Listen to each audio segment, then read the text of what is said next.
I was just going to ask you, why not take the free lunches essentially and distribute them school by school? That is a common sense idea. How possible is that logistically? I mean, think about your days in Chicago.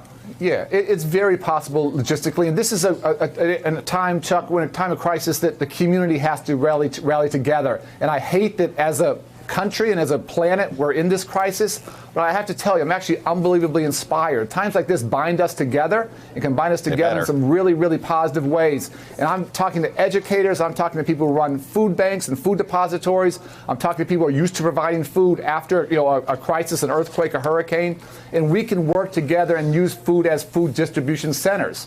We used to, when I ran the Chicago Public Schools, send home on weekends very discreetly a couple thousand kids with backpacks full of food because we worried about them not eating during the weekend. And so schools can be food distribution centers. Volunteers can help. Outside providers can help. We think about online learning. Again, if employers can take care of families, we can get through a tough time together and actually learn some really important lessons. And while there may be a lack of credibility and trust at the federal level, we have great local mayors and governors and school superintendents and teachers and healthcare professionals. And what I'm seeing at the ground level feels really, really good, really inspiring at a time of high stress and worry. Hello, YouTubers. If you're watching this, it means you've checked out our channel, so thank you. Now do me a favor, subscribe by clicking on that button down there.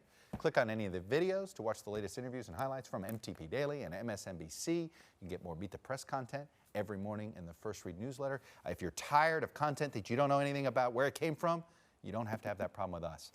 NBC News, MSNBC, MTP, and the Meet the Press mindset right here for you on YouTube. Subscribe now.